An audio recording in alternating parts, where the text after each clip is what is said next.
Yes. S S C ഓരോ തവണയും ഓരോ പുതിയ സാധനങ്ങളായിട്ട് വരും. നമ്മൾ സാധാരണ അതിനെപ്പറ്റി ഡിസ്കസ് ചെയ്യും, അത് കഴിഞ്ഞു എന്നുള്ള രീതിയിൽ പോകാറുണ്ട്. എന്നാൽ ഇത്തവണ വളരെ കൺസേണിങ് ആയിട്ടുള്ള ഒരു സംവിധാനം എസ് എസ് സി മുന്നോട്ട് കൊണ്ടുവന്നിട്ടുണ്ട്. അതാണ് സെക്ഷണൽ ടൈമർ. അവസാനമായിട്ട് നമുക്ക് വന്ന ഈ വർഷത്തെ 3 നോട്ടിഫിക്കേഷൻസ് ആണ് 2026 വന്നിട്ടുള്ളത്. ഒന്ന് ഫേസ് 14 എക്സാം ആണ്. അതുപോലെ തന്നെ അതിനിടയിൽ ഹിന്ദി ട്രാൻസ്ലേറ്ററിൻ്റെ ഒരു എക്സാം വന്നിട്ടുണ്ട്. പിന്നെ അതുപോലെ തന്നെ അവസാനമായിട്ട് വന്നിട്ടുള്ള സ്റ്റെനോഗ്രാഫർ. ഈ 3 പരീക്ഷകളിലും 3 എക്സാമുകളുടെ നോട്ടിഫിക്കേഷനിലും സെക്ഷണൽ ടൈമറിനെ മെൻഷൻ ചെയ്തിട്ടുണ്ട്. ഓക്കെ, അപ്പോൾ നമുക്ക് എക്സ്പെക്ട് ചെയ്യാം ഇനി വരാൻ പോകുന്ന പരീക്ഷകളിൽ എന്തുണ്ടാവാം, സെക്ഷണൽ ടൈമർ ഉണ്ടാവാം.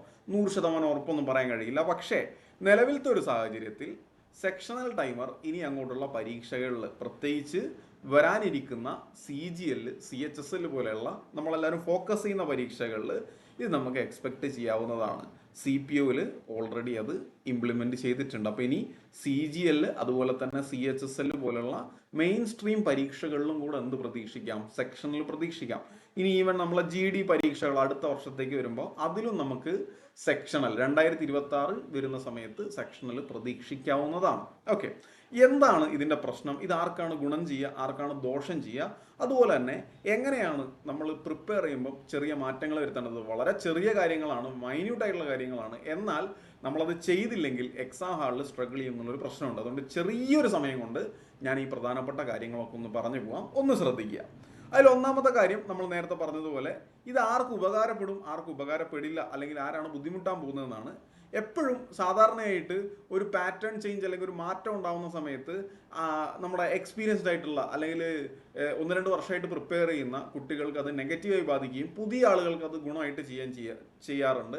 എന്നാൽ ഇത്തവണ സെക്ഷണൽ ടൈമർ വരുമ്പോൾ അത് ഗുണം ചെയ്യാൻ പോകുന്നത് എക്സ്പീരിയൻസ്ഡ് ആയിട്ടുള്ള കുട്ടികളെയാണ്. എന്നാൽ ബുദ്ധിമുട്ടിക്കാൻ പോകുന്നത് ബിഗിനേഴ്സിനെയാണെന്നുള്ള കാര്യം നിങ്ങൾ ഓർത്തോണം. ബിഗിനേഴ്സ് ആണ് ഇവിടെ സ്ട്രഗിൾ ചെയ്യാൻ പോകുന്നത്. ഇപ്പോൾ നിങ്ങൾ ചിന്തിക്കുക അതെന്തുകൊണ്ടാണ് അങ്ങനെ? കാരണം വേറൊന്നുമല്ല, ഈ സെക്ഷണൽ ടൈമർ എന്ന് പറഞ്ഞാൽ അവിടെ ടൈം മാനേജ്മെന്റ് ആണ് ഏറ്റവും പ്രധാനപ്പെട്ടത്. ബിഗിനേഴ്സിനെ സംബന്ധിച്ചിടത്തോളം നിങ്ങൾക്ക് പല രീതിയിൽ പഠിക്കാൻ പറ്റും. പക്ഷേ ഈ ടൈം മാനേജ്മെന്റ് പഠിക്കുന്നത് ത്രൂ എക്സ്പീരിയൻസ് ആണ്.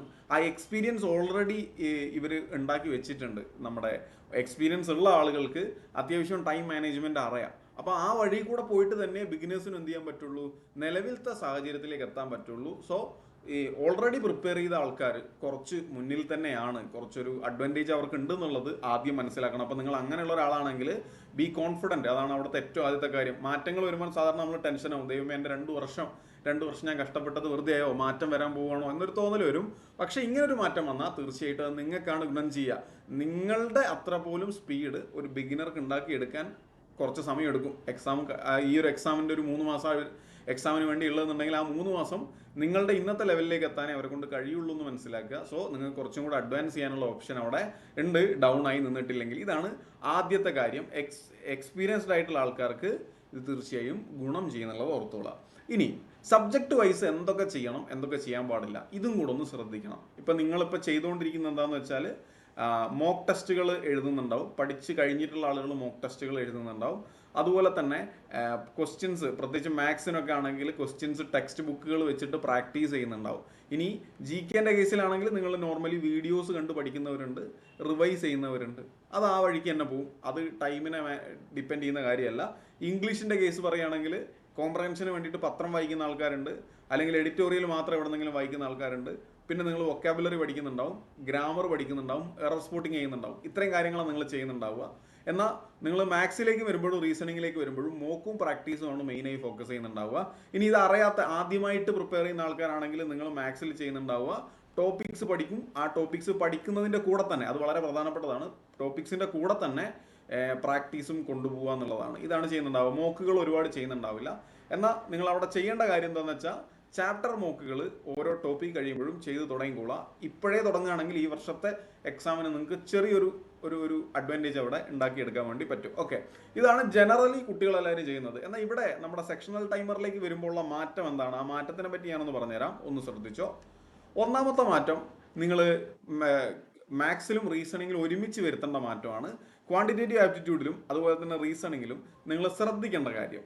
ഒന്നാമത്തെ കാര്യം 20 സെക്കൻഡ് റൂളാണ്. അതായത് നമ്മൾ 25 ക്വസ്റ്റ്യൻ ഉണ്ട് നമ്മുടെ കയ്യിലാണെങ്കിൽ ആകെ 15 മിനിറ്റ് മാത്രമേ ഉള്ളൂ. ഓക്കെ, 15 മിനിറ്റിനുള്ളിൽ നമ്മൾ എന്ത് ചെയ്യണം? 25 മാത്സ് അല്ലെങ്കിൽ 25 റീസണിങ് ക്വസ്റ്റ്യൻ ചെയ്യണം. സി, അപ്പോൾ നമുക്ക് 1 മിനിറ്റ് പോലും ഇല്ല എന്നുള്ളത്, നമുക്ക് നേരത്തെ അങ്ങനെ തന്നെയാണ്, 1 മിനിറ്റ് പോലും ഇല്ല എന്നുള്ളത് സാഹചര്യമുണ്ട്. എന്നാൽ ഇവിടുത്തെ പ്രശ്നം, ഇവിടെ കുറച്ചും കൂടെ നമ്മൾ ശ്രദ്ധിക്കേണ്ടത് റീഡിങ് ടൈമാണ്. അതായത് ഒരു ക്വസ്റ്റ്യൻ വായിച്ച് മനസ്സിലാക്കാൻ നിങ്ങൾക്ക് ഒരു 10-15 സെക്കൻഡിൽ കൂടുതൽ എടുക്കുന്നുണ്ടെങ്കിൽ ആ ക്വസ്റ്റ്യൻ എന്ത് ചെയ്യാൻ പാടില്ല? ആദ്യം അറ്റൻഡ് ചെയ്യാൻ പാടില്ല. ചിലപ്പോൾ എളുപ്പമുള്ള ക്വസ്റ്റ്യൻ ആയിരിക്കും, എന്നാൽ പോലും അത്യാവശ്യം വലിയ ക്വസ്റ്റ്യൻ ആണ്, ഒരു 4, 5, 6 ലൈനുള്ള ക്വസ്റ്റ്യൻ ആണെങ്കിൽ അത് വായിക്കുന്ന സമയം നമുക്ക് നഷ്ടമാണെന്ന് മനസ്സിലാക്കുക. നമ്മളൊരു ക്വസ്റ്റ്യൻ കാണുന്നതിന് മുന്നേ അതിന്റെ വലുപ്പം നോക്കിയിട്ട് അതിനെ ജഡ്ജ് ചെയ്യാൻ പഠിക്കണം. ഇത് ഞാൻ പറയാൻ കാരണം എന്താണെന്ന് വെച്ചാൽ, ഇത് കുറെ ആൾക്കാർ പറയും വായിച്ചു കഴിഞ്ഞ് പെട്ടെന്ന് കിട്ടുന്ന ഉത്തരമാണെങ്കിലോ എന്നാണ്, പ്രോബബിലിറ്റിയാണ് നമ്മളവിടെ പറയുന്നത്. കിട്ടാനും കിട്ടാണ്ടിരിക്കാനുള്ള ഒരു ചാൻസ് ഉണ്ട്. അപ്പോൾ ഒരു ചാൻസിന് വേണ്ടി നമ്മളെ സമയം, ആ ക്വസ്റ്റ്യൻ വായിക്കുന്ന സമയം അവിടെ കളയാണ്ടിരിക്കുക. വലിയ ക്വസ്റ്റ്യൻ കാണുമ്പോൾ നമ്മളൊന്ന് ഒഴിവാക്കി പഠിക്കുക. ഒഴിവാക്കുക എന്ന് പറഞ്ഞാൽ നമ്മൾ ചെയ്യാണ്ടിരിക്കുക എന്നല്ല, ആദ്യത്തെ റൗണ്ടിൽ നമ്മളത് തൊടാൻ പോകുന്നില്ല. നിങ്ങൾ ഓരോ ചാപ്റ്ററിലും നിങ്ങൾക്കറിയാം 20 സെക്കൻഡിൽ സോൾവ് ചെയ്യാൻ കഴിയുന്ന ക്വസ്റ്റ്യൻസ് ഏതൊക്കെയാണ്. ഇത്തരത്തിലുള്ള ചിലപ്പോൾ അത് 1 ലൈനർ ക്വസ്റ്റ്യൻ ആയിരിക്കും, ചിലപ്പോൾ നിങ്ങൾക്ക് വാല്യൂസ് കാണുമ്പോൾ തന്നെ മനസ്സിലാക്കാൻ പറ്റുന്ന ക്വസ്റ്റ്യൻസ് ആയിരിക്കും. അത്തരം ക്വസ്റ്റ്യൻസ് സെലക്ട് ചെയ്ത് തെരഞ്ഞു പിടിച്ച് ആദ്യം തന്നെ ചെയ്യുക. അതിനെയാണ് 20 സെക്കൻഡ് റൂൾ എന്ന് പറയുക. ചിലപ്പോൾ 25 ക്വസ്റ്റ്യൻ്റെ അകത്തെ ഒരു 10 ക്വസ്റ്റ്യനെ അങ്ങനെ ഉണ്ടാവുള്ളൂ. ഓക്കെ, ചിലപ്പോൾ 10 ഉണ്ടാവില്ല, 8 എണ്ണമേ ഉണ്ടാവുള്ളൂ. ഇപ്പം നിങ്ങൾ ചെയ്യേണ്ടത് 25 എണ്ണത്തിൽ 20 സെക്കൻഡിൽ ചെയ്യാൻ പറ്റുന്ന ആരൊക്കെ ഉണ്ട്. എങ്ങനെയാ? ആദ്യം നമ്മൾ ആ നെക്സ്റ്റ് ക്വസ്റ്റ്യൻ എന്നുള്ള ആ ഒരു ബട്ടൻ്റെ അവിടെ കൊണ്ടുപോയിട്ട് നമ്മളെ മൗസ് പോയിന്റ് ചെയ്യുക.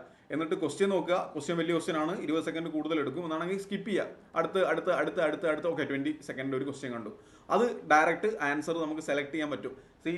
മാത്സ് നിങ്ങൾ ആദ്യമായിട്ട് പ്രിപ്പറേഷൻ സ്റ്റാർട്ട് ചെയ്തിട്ടൊക്കെ ഉള്ളൂന്നുണ്ടെങ്കിൽ മാത്സിന്റെ ഒരു പ്രത്യേകത, ചില ക്വസ്റ്റ്യൻസ് നമുക്ക് നോക്കി ഉത്തരം പറയാൻ വേണ്ടി പറ്റും. ഓക്കെ, അപ്പോൾ അത്തരത്തിലുള്ള ചോദ്യങ്ങൾ കാണുമ്പോൾ അത് നമ്മൾ സെലക്ട് ചെയ്ത് പോവുക. ഇതാണ് ആദ്യം ചെയ്യേണ്ട കാര്യം. ഇത് നിങ്ങൾ എക്സാം ഹാളിൽ പോയിട്ടല്ല പരീക്ഷിക്കേണ്ടത്.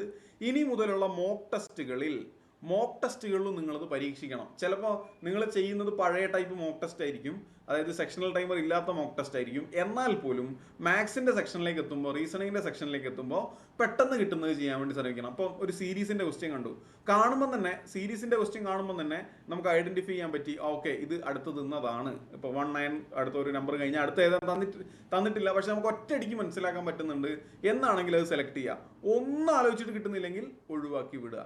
ഇതാണ് 20 സെക്കൻഡ് റൂൾ പറയുന്നത്. ഓക്കെ, അപ്പോൾ റീഡിംഗ് ടൈമാണ് അവിടെ ഫോക്കസ് ചെയ്യേണ്ടത്. നമ്മൾ റീഡിംഗ് ടൈം നമ്മൾ വേസ്റ്റ് ചെയ്യാൻ പാടില്ല. ഒറ്റ നോട്ടത്തിൽ കണ്ട് മനസ്സിലാക്കാൻ പറ്റുന്ന ഉത്തരങ്ങൾ സെലക്ട് ചെയ്യുക. ഫസ്റ്റത്തെ ടാർഗറ്റ് അതാണ്. എന്നിട്ട് ബാക്കിയുള്ള സമയം അപ്പോഴേക്കും നമ്മൾ എന്ത് ചെയ്തിട്ടുണ്ടാവും? ഒരു റൗണ്ട് ഈ ക്വസ്റ്റ്യൻസ് ഒക്കെ കണ്ടിട്ടുണ്ടാവും. എന്നിട്ട് പിന്നെ നമുക്കറിയാം നമ്മളെ കയ്യിൽ ഇപ്പോൾ ചിലപ്പോൾ അന്നേരം ഇത്രയും സമയം കഴിഞ്ഞ് ഇതിൽ 15 മിനിറ്റിൽ ചിലപ്പോൾ നമുക്ക് ഈ 10 ക്വസ്റ്റ്യൻ ചെയ്യാൻ വേണ്ടിയിട്ട് അല്ലെങ്കിൽ 8 ക്വസ്റ്റ്യൻ ചെയ്യാൻ വേണ്ടിയിട്ട് ഒരു 3 മിനിറ്റ് പോയിട്ടുണ്ടാവും. അത്രേ പോകാൻ പാടുള്ളൂ, അങ്ങനെ വേണം അത് ചെയ്യാൻ. ബാക്കി 12 മിനിറ്റ് ഉണ്ട്. ഈ 12 മിനിറ്റ് ആർക്കൊക്കെ കൊടുക്കണം, ആർക്ക് കൊടുത്താൽ ആൻസർ കിട്ടും എന്നുള്ളത് നമ്മളൊന്ന് ഓടിച്ച് നോക്കിയപ്പോൾ നമുക്ക് അറിയാം എവിടെയൊക്കെ വലിയ ക്വസ്റ്റ്യൻ ഉണ്ട്, എവിടെയൊക്കെ ചെറിയ ക്വസ്റ്റ്യൻ ഉണ്ട്. അങ്ങോട്ട് പോവുക, ആ ക്വസ്റ്റ്യൻസ് പിക്ക് ചെയ്തിട്ട് ചെയ്യാൻ ശ്രമിക്കുക. എന്നാൽ പോലും ഒരു മിനിറ്റിൽ അപ്പുറത്തേക്ക് ഒരു കാരണവശാലും ഒരു ക്വസ്റ്റ്യൻ കൊടുക്കരുത്, വേർത്ത് അല്ല. 1 മിനിറ്റിൽ കൂടുതൽ ഒരു ക്വസ്റ്റ്യൻ കൊടുക്കുന്നത് ഒരിക്കലും വേർത്ത് ആയിരിക്കില്ല. അതുകൊണ്ട് എളുപ്പമുള്ളത് പിക്ക് ചെയ്ത് ചെയ്യാൻ മോക്ക് ടെസ്റ്റിൽ പഠിക്കുക. അത് വളരെ പ്രധാനപ്പെട്ടതാണ്. മോക്കിൽ ഇത് ചെയ്ത് പഠിക്കുക. എക്സാം ഹാളിൽ പോയിട്ട് ഞാൻ അങ്ങനെ ചെയ്യാം എന്ന് വിചാരിച്ചാൽ നമുക്കത് കഴിയില്ല. എക്സാം ഹാളിൽ പോയിട്ട് ഒരു പരീക്ഷണം പോസിബിൾ ആയിരിക്കില്ല. അതുകൊണ്ട് ഇത് ആദ്യമേ ഒന്ന് ട്രൈ ചെയ്യുക. ഇതാണ് ഒന്നാമത്തെ കാര്യമായിട്ട് എനിക്ക് പറയാനുള്ളത്. രണ്ടാമത്തെ കാര്യം, നിങ്ങൾ പ്രാക്ടീസ് ചെയ്യുന്നുണ്ടാവും, ഏതെങ്കിലും ടെക്സ്റ്റ് ബുക്കുകൾ എടുത്ത് പ്രാക്ടീസ് ചെയ്യുന്നുണ്ടാവും, മോക്കല്ലാതെ പ്രാക്ടീസ് ചെയ്യുന്നുണ്ടാവും. ആ പ്രാക്ടീസ് ചെയ്യുന്ന സമയത്ത് വെറുതെ പ്രാക്ടീസ് ചെയ്യാൻ വേണ്ടി പാടില്ല. അതായത് ഞാൻ ഇന്ന് വൈകുന്നേരം ആകുമ്പോഴേക്കും 100 ക്വസ്റ്റ്യൻ ചെയ്യും, അങ്ങനെയല്ല പ്രാക്ടീസ് ചെയ്യേണ്ടത്. നമ്മൾ ഇപ്പോൾ ഒരു ടെക്സ്റ്റ് ബുക്ക് ആണെങ്കിൽ ടെക്സ്റ്റ് ബുക്കിലുള്ള ക്വസ്റ്റ്യൻ ഇപ്പോൾ 1 to 20 ഇതാണ് നമ്മളെ ടാർഗറ്റ്, 1 to 20. ആൻഡ് നമ്മളെ കയ്യിലുള്ള സമയം 12 മിനിറ്റ് ആണ്. നമ്മുടെ ഫോണിൽ ടൈമർ ഓൺ ആക്കി വെക്കുക. 12 മിനിറ്റ്. ഒന്ന് കിട്ടുന്നുണ്ട് ഇല്ല, ഈ പരിപാടി ഇല്ലേ 20 സെക്കൻഡ് റൂള്, അതിവിടെ അങ്ങ് അപ്ലൈ ചെയ്യുക. 20 സെക്കൻഡ് റൂള് നമ്മൾ പ്രാക്ടീസ് ചെയ്യുമ്പോൾ അപ്ലൈ ചെയ്യുക. 1 ഇല്ല, 2 ഇല്ല, 3 ഇല്ല, 4 കിട്ടുന്നുണ്ട്, ഓക്കെ ആൻസർ ഇതായിരിക്കാം, മാർക്ക് ചെയ്ത് വെച്ചു. 5 കിട്ടുന്നുണ്ട്, ആൻസർ ഇതായിരിക്കാം, മാർക്ക് ചെയ്ത് വെച്ചു. അങ്ങനെ 20 എണ്ണത്തിൽ നമ്മൾ ആദ്യം ഈ സാധനം പ്രാക്ടീസ് ചെയ്യുമ്പോൾ, ഈ 12 മിനിറ്റിൽ 20 ക്വസ്റ്റ്യൻ പ്രാക്ടീസ് ചെയ്യുമ്പോൾ നമ്മൾ കുറച്ചൊന്ന് ബുദ്ധിമുട്ടും. 12 മിനിറ്റിൽ ചിലപ്പോൾ നിങ്ങൾ ആദ്യം 14 എണ്ണേ എത്തുള്ളൂ, അല്ലെങ്കിൽ 12 എണ്ണേ എത്തുള്ളൂ. ഇത് തുടക്കത്തിൽ അങ്ങനെയാണ്. എന്നാൽ വീണ്ടും ഇത് റിപ്പീറ്റ് ചെയ്യുക. അങ്ങനെ പലതവണ റിപ്പീറ്റ് ചെയ്യുമ്പോൾ നമ്മൾ ആക്ച്വലി ചെയ്യുന്നത് നമ്മളെ മൈൻഡിനെ നമ്മൾ ലിമിറ്റ് ചെയ്യുകയാണ്. നമ്മൾ വീണ്ടും വീണ്ടും പറഞ്ഞുകൊണ്ട് ഇരിക്കുകയാണ്, 12 മിനിറ്റേ ഉള്ളൂ, 12 മിനിറ്റേ ഉള്ളൂ, അതുകൊണ്ട് അത്രേ ചെയ്യാൻ പറ്റുള്ളൂ എന്നുള്ളൊരു ലിമിറ്റേഷൻ നമ്മൾ തന്നെ അവിടെ അങ്ങനെ നമ്മൾ അങ്ങ് അടിച്ചേൽപ്പിക്കുകയാണ്. ഇത് സ്ഥിരമായി ചെയ്യുമ്പോൾ നമ്മളെ മൈൻഡ് ഫ്ലെക്സിബിൾ ആവും, അതിന് മനസ്സിലാവും അത്രയും സമയം നമുക്കില്ല. അപ്പോൾ കുറച്ചും കൂടെ സ്പീഡിൽ ക്വസ്റ്റ്യൻസ് അറ്റൻഡ് ചെയ്യാൻ വേണ്ടി തുടങ്ങും. ഇനി അങ്ങനെ ചെയ്യുന്ന സമയത്ത് നിങ്ങൾ നല്ല ബുദ്ധിമുട്ടുന്നുണ്ടെങ്കിൽ, തീരെ ബുദ്ധിമുട്ടുന്നുണ്ട്, 12 ഒന്നും ആവുന്നില്ലെങ്കിൽ നിങ്ങളെ പ്രശ്നം എന്താ? കാൽക്കുലേഷൻസ് ആണ്. അപ്പോൾ എല്ലാ ദിവസവും ഒരു നാണക്കേടും വിചാരിക്കരുത്, കാൽക്കുലേഷൻസ് എടുത്ത് ചെയ്തിട്ടുണ്ടാവണം, പ്രാക്ടീസ് ചെയ്യണം. ഇനി എങ്ങനെ കാൽക്കുലേഷൻ ചെയ്യേണ്ടതെന്ന് സംശയം ഉണ്ടെങ്കിൽ നമ്മൾ ഓൾറെഡി ചാനലിൽ ഒരുപാട് വീഡിയോസ് ചെയ്തിട്ടുണ്ട്. ആൻഡ് നിങ്ങൾ നോക്കിക്കഴിഞ്ഞാൽ പൈലറ്റ് ബാച്ച് എന്ന് പറഞ്ഞിട്ട് ഒരു ഫ്രീ സീരീസ് നമ്മൾ സ്റ്റാർട്ട് ചെയ്തിട്ടുണ്ട്. ആ സീരീസിൽ കാൽക്കുലേഷനെ പറ്റിയൊക്കെ പറയുന്നുണ്ട്. നിങ്ങൾക്ക് അതെടുത്ത് കാണാം. അത് കണ്ടാൽ മാത്രം പോരാ, എല്ലാ ദിവസവും അതെന്ത് ചെയ്യണം? പ്രാക്ടീസ് ചെയ്യുകയും കൂടെ വേണം. അപ്പോൾ അത് മറന്നു പോകാണ്ടിരിക്കുക. ഇത്രയും കാര്യങ്ങളാണ്. മോക്ക് ചെയ്യുമ്പോൾ 20 സെക്കൻഡ് റൂൾ ഫോളോ ചെയ്യുക. പ്രാക്ടീസ് ചെയ്യുമ്പോൾ 12 മിനിറ്റ് 20 ക്വസ്റ്റ്യൻ എന്നുള്ള ആ ഒരു പാറ്റേൺ കീപ്പ് ചെയ്യാൻ വേണ്ടി, അതിനോട് സ്റ്റിക്ക് ഓൺ ചെയ്യാൻ വേണ്ടി മാക്സിമം ശ്രമിക്കുക. ഇതാണ് ഇവിടെ ശ്രദ്ധിക്കേണ്ട കാര്യം. ഇനി അടുത്തത് GK ഇംഗ്ലീഷാണ്. GK ഇംഗ്ലീഷിൽ ഒറ്റ വാക്കേ പറയാനുള്ളൂ. നിങ്ങളിപ്പോൾ എന്താണോ പ്രിപ്പയർ ചെയ്യുന്നത് അതങ്ങനെ തന്നെ ഫോളോ ചെയ്തോളാം. നിങ്ങൾ കോൺഫിഡൻറ്റ്, ഇനിയിപ്പോൾ ഇംഗ്ലീഷിൽ നിങ്ങൾ വീക്ക് ആണെങ്കിൽ നിങ്ങൾ മാറ്റങ്ങൾ വരുത്തണം. ഇനി GKയിൽ നിങ്ങൾ വീക്ക് ആണെങ്കിൽ നിങ്ങൾ മാറ്റങ്ങൾ വരുത്തണം. നോർമലി പഠിക്കുന്ന പോലെ മറ്റുള്ള ആളുകൾ ഇതുവരെ പഠിച്ച എങ്ങനെയാണോ അതുപോലെ തന്നെ നിങ്ങൾ വീഡിയോസ് കണ്ടും നോട്ടുകൾ ഉണ്ടാക്കിയും റിവൈസ് ചെയ്തും. ഇപ്പം ഇംഗ്ലീഷൊക്കെ പഠിക്കാനാണെങ്കിൽ നിങ്ങൾക്ക് 120 റൂളിൻ്റെ വീഡിയോ കാണാം. അതിനുശേഷം അതിൻ്റെ കുറേ എറർ സ്പോട്ടിങ് ക്വസ്റ്റ്യൻസ് ചെയ്യാം. സ്ഥിരമായി ഇതിങ്ങനെ ചെയ്തുകൊണ്ടേയിരിക്കാം. കുറേ വൊക്കാബുലറി പഠിക്കാം, അതൊക്കെ ചെയ്യാം. പക്ഷേ നിങ്ങൾ മോക്ക് എഴുതുമ്പം അല്ലെങ്കിൽ എക്സാം എഴുതുമ്പം ശ്രദ്ധിക്കേണ്ട കാര്യം, ഈ GKക്ക് 15 മിനിറ്റ് അനാവശ്യമായ സമയമാണ്, ഇംഗ്ലീഷിന് 15 മിനിറ്റ് അനാവശ്യമായ സമയമാണ്. ഇംഗ്ലീഷിനൊക്കെ 10 മിനിറ്റ് മതി. അപ്പോൾ ഈ 15 മിനിറ്റ് കിട്ടുമ്പോൾ ബാക്കി സമയം നമുക്ക് നെഗറ്റീവായാൽ ബാധിക്കുക. ഇപ്പോൾ GK ആക്ച്വലി നമുക്ക് അറിയാവുന്ന ക്വസ്റ്റ്യൻസിൻ്റെ എണ്ണം വളരെ കുറവായതുകൊണ്ട് നമുക്കൊരു 8 അല്ലെങ്കിൽ 9 അല്ലെങ്കിൽ 10 മിനിറ്റൊക്കെ ബാക്കിയായിരിക്കും. ഇവിടെ ഒരു 5 മിനിറ്റ് ബാക്കിയായിരിക്കും. ഈ 10 മിനിറ്റ് ബാക്കിയുള്ള സമയം നിങ്ങൾ കണ്ണടച്ചങ്ങ് ഇരുന്നോളാം. ഓക്കെ, ഒരു കാരണവശാലും നിങ്ങൾ ചെയ്ത ക്വസ്റ്റ്യൻസ് അല്ലെങ്കിൽ സെലക്ട് ചെയ്ത ആൻസറുകളിലേക്ക് തിരിഞ്ഞു നോക്കാൻ വേണ്ടി പാടില്ല. നമ്മൾ വീണ്ടും വീണ്ടും പോയി നോക്കുമ്പോൾ ഇതല്ലല്ലോ മറ്റേതാണല്ലോ എന്നുള്ളൊരു തോന്നൽ വരാൻ സാധ്യതയുണ്ട്. അതുപോലെ തന്നെ നമുക്ക് അനാവശ്യമായ ഗസ് വർക്കുകൾ നടത്താനുള്ള ഒരു തോന്നൽ, ടെൻഡൻസി അകത്ത് ഉള്ളിൽ നിന്ന് ഇങ്ങനെ വന്നുകൊണ്ടിരിക്കും. പ്രത്യേകിച്ച് നമുക്കൊരു സെൽഫ് കൺട്രോൾ ഇല്ലാത്ത ആളാണ് നമ്മൾ, ഓപ്ഷൻസ് കണ്ടാൽ സെലക്ട് ചെയ്ത് പോകുന്നൊക്കെ ഉണ്ടെങ്കിൽ ഈ 10 മിനിറ്റ് കണ്ണടച്ചിരിക്കാൻ പറ്റുമെങ്കിൽ അങ്ങനെ ഇരിക്കുക. മോക്ക് ചെയ്യുമ്പോഴുള്ള കാര്യമാണ് ഞാൻ പറയുന്നത് കേട്ടോ. അതങ്ങ് ശീലിച്ചേക്കുക. കാരണം പൊതുവിൽ പലപ്പോഴായി കണ്ടിട്ടുള്ള കാര്യം, GK എഴുതി കഴിഞ്ഞിട്ട് സമയം ബാക്കിയുണ്ടെങ്കിൽ, മൊത്തത്തിൽ സമയം ബാക്കിയുണ്ടെങ്കിൽ GKയിലേക്ക് തിരിച്ചു വന്ന് സെലക്ട് ചെയ്ത ക്വസ്റ്റ്യൻ മാറ്റി സെലക്ട് ചെയ്യും. പലരും ചെയ്യുന്ന കാര്യമാണ്. എന്നിട്ടോ അവസാനം ആൻസർ കീ എടുത്ത് നോക്കുന്ന സമയത്ത് ആദ്യം സെലക്ട് ചെയ്ത് ശരിയും രണ്ടാമത്തത് തെറ്റുമായിരിക്കും. അങ്ങനെ ഒരു റിഗ്രറ്റ് നിങ്ങൾ വെക്കാൻ പാടില്ല. ആദ്യം സെലക്ട് ചെയ്തത് തെറ്റാണെങ്കിൽ ഒരു കുഴപ്പമില്ല, പ്രശ്നമില്ല, പോട്ടേന്ന് വെക്കാം. ആദ്യം സെലക്ട് ചെയ്ത് ശരിയാവുകയും ചെയ്തു, അത് മാറ്റിയപ്പോൾ തെറ്റുകയും ചെയ്തു എന്നൊക്കെ ഉള്ളത് നമ്മളെ വളരെ സങ്കടപ്പെടുത്തുന്ന ഒരു കാര്യമായിരിക്കും. അതുകൊണ്ട് ഈ 10 മിനിറ്റും അതുപോലെ തന്നെ ഇംഗ്ലീഷിന് ബാക്കി വരുന്ന 5 മിനിറ്റും ഒഴിവാക്കുക. അവിടെ വെറുതെ അനാവശ്യമായിട്ടിരുന്ന് ചിന്തിക്കാതെ ഇരിക്കുക. അവിടുത്തെ ചിന്ത നിങ്ങളെ എന്ത് ചെയ്യും? വളരെ നെഗറ്റീവായി ബാധിക്കും. അപ്പോൾ ഈ ഒരു കാര്യം കൂടെ ശ്രദ്ധിച്ചു കഴിഞ്ഞാൽ നിങ്ങൾക്ക് ടൈമിനെ അധികമുള്ള ടൈമിനെ മാനേജ് ചെയ്യാൻ പഠിക്കണം, കുറവുള്ള ടൈമിനെ മാനേജ് ചെയ്യാൻ പഠിക്കണം. ഈ രണ്ട് കാര്യങ്ങളും പോസിബിൾ ആവും. ഇനി ഇവിടെ ഒരു കാര്യം കൂടെ ഞാൻ പറയാം. ഇങ്ങനെ ആവുന്ന സമയത്ത്, ഈ സെക്ഷണൽ ടൈമർ വരുന്ന സമയത്ത് സംഭവിക്കാൻ പോകുന്നത്, ഒന്നാമത്തെ കാര്യം, മാത്സ് ഈസി ആവും, കുറച്ചും കൂടെ ഈസി ആവാനാണ് സാധ്യത കൂടുതൽ. ഈസി ക്വസ്റ്റ്യൻസ്, 1 ലൈനർ ക്വസ്റ്റ്യൻസ് കൂടുതൽ ഉണ്ടാവാൻ സാധ്യതയുണ്ട്. എന്നാൽ റീസണിങ് ഇപ്പോൾ ഉള്ള അതേ ഒരു നിലവാരം പുലർത്തുകയോ കുറച്ചും കൂടെ ഹയർ ലെവലിലേക്ക് പോവുകയോ ചെയ്യും. അപ്പോൾ റീസണിങ്ങിൽ നിങ്ങൾ കുറച്ചും കൂടെ എന്ത് ചെയ്യണം? ഫോക്കസ് കൊടുക്കണം. ഒരു മോഡറേറ്റ് ലെവലിലേക്ക് ഉയരാനുള്ള സാധ്യതകൾ കാണുന്നുണ്ട്. എന്നാൽ ഇംഗ്ലീഷ് അതുപോലെ തന്നെ GK, ഇവിടെയാണ് ഗെയിം ഇരിക്കുന്നത്. ഇംഗ്ലീഷ് ആൻഡ് GK നല്ല ലെവൽ ക്വസ്റ്റ്യൻസിലേക്ക് മാറും. ഇംഗ്ലീഷ് ഓൾറെഡി അത്യാവശ്യം നല്ല രീതിയിലാണ് ക്വസ്റ്റ്യൻസ് ചോദിക്കുന്നത്. GK അങ്ങനെ തന്നെയാണ്. ഇത് കുറച്ചും കൂടെ എന്താ പറയുക, വലിയ ക്വസ്റ്റ്യൻസ് ആവാൻ, കുറച്ചും കൂടെ നീളമുള്ള ക്വസ്റ്റ്യൻസ്, അതുപോലെ തന്നെ നമുക്ക് പെട്ടെന്ന് വായിച്ചെടുക്കാൻ പറ്റാത്ത ക്വസ്റ്റ്യൻസ് ആവാൻ സാധ്യത കൂടുതലാണ്. ഇങ്ങനെയാണ് മാറ്റങ്ങൾ ഉണ്ടാവാൻ ചാൻസ്. അപ്പം മാത്സിലെ എളുപ്പമുള്ള ക്വസ്റ്റ്യൻസും ഫണ്ടമെന്റൽ ക്വസ്റ്റ്യൻസും പെട്ടെന്ന് ചെയ്യാൻ പഠിക്കണം. നിങ്ങൾ വലിയ ക്വസ്റ്റ്യൻസ് സോൾവ് ചെയ്യാൻ പഠിക്കണം എന്നല്ല, എന്നാൽ പോലും എളുപ്പമുള്ള ക്വസ്റ്റ്യൻസ് ഏറ്റവും സ്പീഡിൽ എങ്ങനെ ചെയ്യാൻ പറ്റും അതായിരിക്കണം മെയിൻ ഫോക്കസ് കൊടുക്കേണ്ടത്. അതുപോലെ റീസണിങ്ങിലുള്ള അത്യാവശ്യം എത്ര വലിയ ക്വസ്റ്റ്യൻ ആണെങ്കിലും പെട്ടെന്ന് ചെയ്യാനുള്ള ട്രിക്കുകൾ പഠിച്ചെടുക്കുക എന്നുള്ളതാണ് നിങ്ങൾ ഫോക്കസ് ചെയ്യേണ്ടത്. ആൻഡ് ഇംഗ്ലീഷിലും ജി കെയിലും വളരെ ഡീപ്പായിട്ട് പഠിക്കുക. സമയമുണ്ട്, സമയം അവിടെ നിങ്ങളെ ബാധിക്കുന്ന പ്രശ്നമല്ല.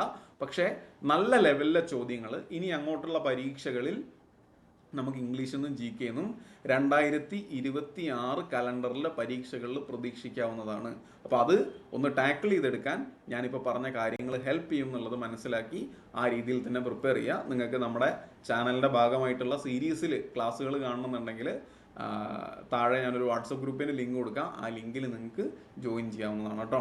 അപ്പം എന്തായാലും നന്നായിട്ട് തന്നെ എല്ലാവരും പഠിക്കുക. സെക്ഷണൽ ടൈമർ നിങ്ങൾക്ക് എല്ലാവർക്കും വളരെ പോസിറ്റീവായിട്ട് മാറട്ടെ. ഒരുപാട് നാളായിട്ട് ജോലിക്ക് കിട്ടാൻ ആഗ്രഹിച്ച് പഠിച്ചുകൊണ്ടിരിക്കുന്നവർക്ക് എല്ലാവർക്കും ഈ ഒരു സെക്ഷണൽ ടൈമറിൻ്റെ കാരണം കൊണ്ട് ജോലിക്ക് കയറാൻ വേണ്ടി കഴിയട്ടെ എന്ന് ആശംസിക്കുന്നു. അപ്പോൾ എന്തായാലും നന്നായിട്ട് എല്ലാവരും പഠിക്കുക. Thank you.